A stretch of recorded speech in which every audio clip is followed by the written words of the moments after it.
Badan Meteorologi, Klimatologi, dan Geofisika (BMKG) merilis peringatan dini potensi hujan lebat dan angin kencang di sejumlah wilayah Indonesia pada Selasa 28 Oktober 2025 dan Rabu 29 Oktober 2025. BMKG mengimbau masyarakat untuk tetap waspada terhadap cuaca ekstrim, termasuk potensi kilat, petir, serta gelombang laut tinggi di beberapa perairan Indonesia.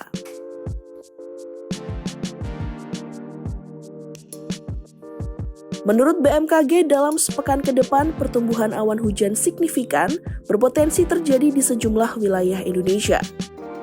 Kondisi ini dipicu oleh interaksi berbagai faktor atmosfer skala global, regional, hingga lokal yang membuat atmosfer berada dalam kondisi labil, mendukung perkembangan awan konvektif penyebab hujan lebat.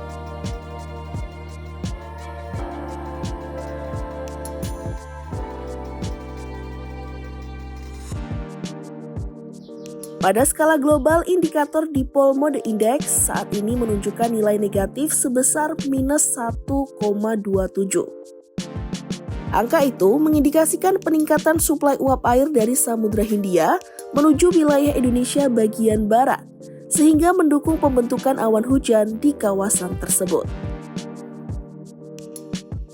Faktor lain yang terpantau saat ini adanya Madden-Julian Oscillation yang mengindikasikan tingginya proses konvektivitas.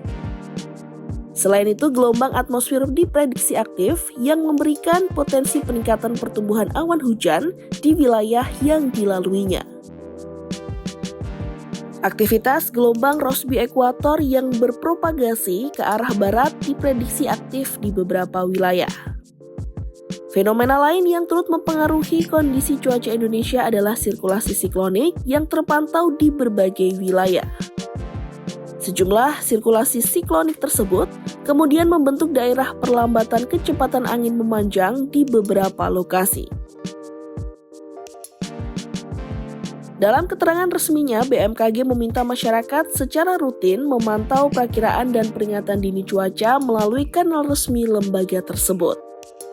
Selain itu, masyarakat juga diminta menjaga kebersihan lingkungan, serta memastikan saluran drainase berfungsi dengan baik sebagai langkah antisipasi terhadap potensi genangan air, banjir, dan bencana hidrometeorologi lainnya. Nah, berikut perakiraan BMKG pada 28 hingga 29 Oktober 2025.